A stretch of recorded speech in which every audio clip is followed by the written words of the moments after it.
What I understand is that we've got a real issue with the vaccine, and that is one of vaccine failure. And it's not just with measles, it's with a number of other vaccines as well.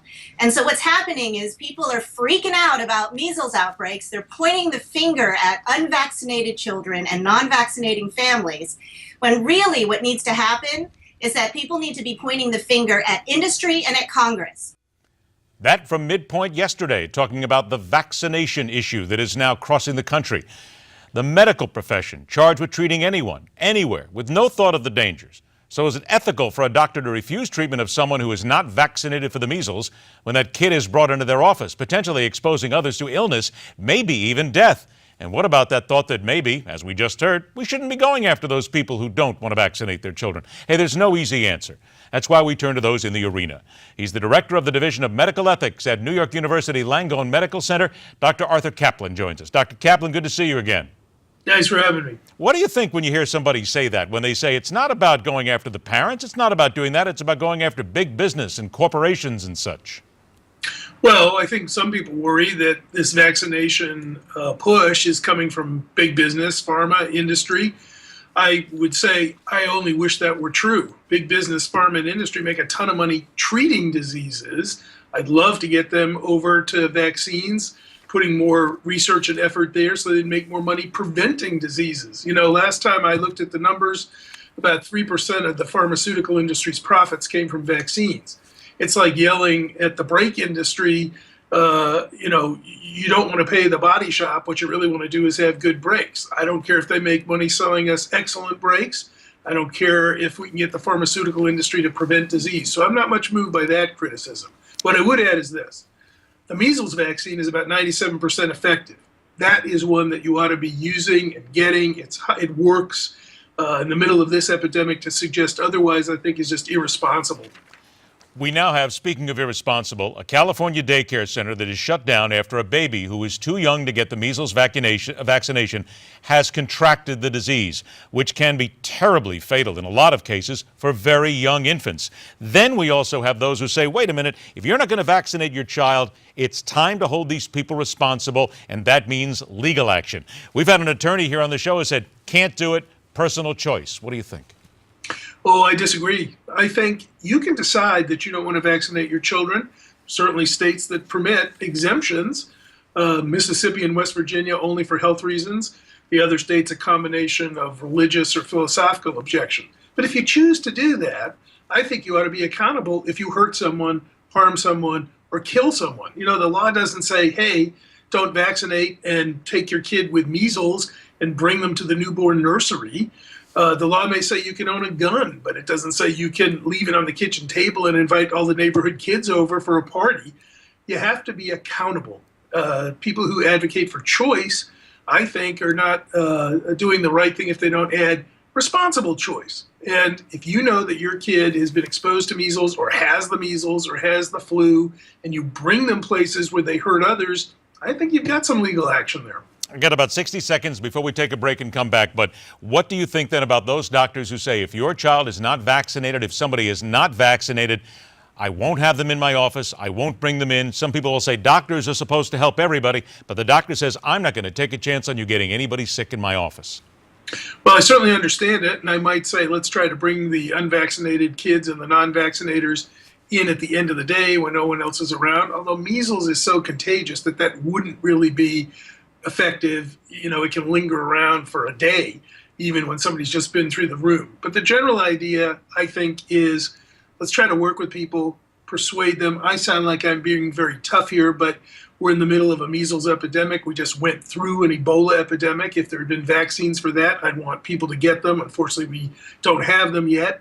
So I'm pro-vaccine, proud of it, but I want to persuade other people and say, look, you know, they're safe. The data shows that's what you ought to do. That's what your pediatrician wants you to do. So maybe we could work with them a little bit, 1 or 2 visits before saying no. One could only hope, but they seem to be pretty stuck in the way that they live their lives. Doctor, please stand by just a couple of moments here, because the DNA of 3 people, 1 baby, and the immediate cry of an unethical procedure in playing God.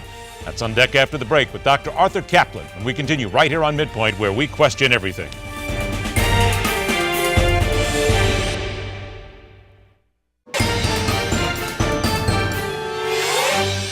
Ethically Speaking in Medicine, welcome back the Director of the Division of Medical Ethics at the New York University Langone Medical Center, Dr. Arthur Caplan.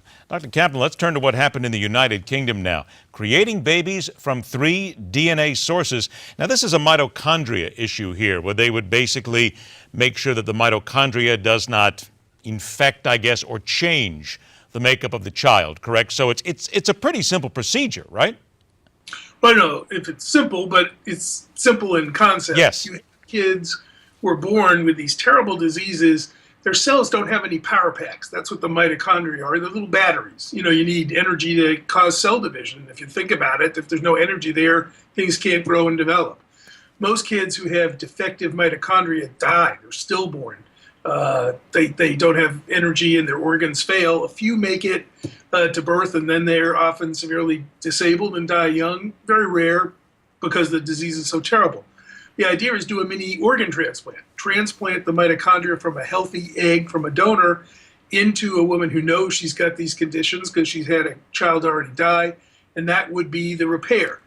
That's a pretty good therapeutic option. There aren't any others. Well, that's just it, because let's get down to the ethics of this, because people are crying again. We've heard it many times when cloning and other issues come up. They say man cannot play God. But wait a minute. You're talking about something where most kids die. You just said that. Doesn't it make sense to kind of bypass a little bit of the ethics here, to maybe at least consider the fact of giving a child a chance at a good, healthy life when we know there's a preponderance, a great possibility that something bad will happen? I agree, and I think the reason we know that is we've been doing these studies for the past 6 or 7 years now in monkeys, and it works. Got a lot of healthy monkeys who have these mitochondrial diseases that they're bred for, and this seems to be something that works. So we're not flying out in the unknown here. We've got the animal model. It's working there. If I had a child who had this condition, I would want this tried. I think people who say, well, you can't play God by moving these things around. Medicine does this all the time. Medicine is moving kidneys. Medicine is moving livers. Medicine is giving you bone marrow transplants. It's down at the molecular level, at the genetic level, but in principle, it's not very different from doing those things. What about those who say that, and here it comes again, this is the big criticism, that this opens the door to quote-unquote designer babies chosen for desirable physical or mental traits? Well, I hope it opens the door to genetic cures, to making kids healthy.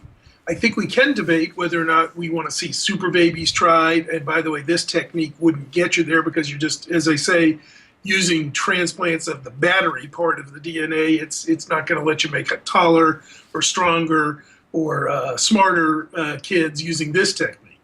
We are going to have to face the issue of genetic engineering. Do we want to try and improve our kids, enhance our kids? I'm sure the students of mine who are around are going to have a lot of fun debating that one in 50 years. But today, we've got a cure. A cure is not an enhancement. A cure is a treatment. I think you got to come up with a better reason not to do it than just fretting and saying, well, someday there could be genetic engineering that leads to eugenics. I've got about 30 seconds here, and I do want to point out that there was a similar technique to this in the 1990s, correct? But it was banned after only about, I think, 100 babies were born? Oh, not even that many, probably 2 or 3, yeah. And the FDA stepped in and said it wasn't safe, or they didn't have the data. What's changed is we now do have the animal data. We've got those primate models to look at. Some people say, I don't like the idea of a 3-parent baby. If you say that, you can't be too thrilled about sperm donors, egg donors, and embryo donors, even adoption. They're all going to give you multiple parent babies too. Because we are talking about, and what somebody put, 2.001 parents in many ways. It's We are about already that there, correct? It's not like it's science fiction. We're there. Correct, and that's about the amount of DNA you're transferring. So I think 2.0001 parents is probably a better description. If a child has a chance to live a healthy life, why not? Dr. Caplan, thanks so much for your time. Always a pleasure to talk to you. I'll look forward to the next time. All right, take care. By the way, somewhere around 4,000 children per year in the United States alone are born with a type of mitochondrial disease. That's 4,000 children that maybe have a chance at living a good life. Third and final Wednesday hour at MidPoint, we'll deal with campaign deadbeats, the search for a smart military response to ISIS, and why Alcee Hastings is the least qualified elected official to talk about crazy people. That's coming up, where we question everything on MidPoint.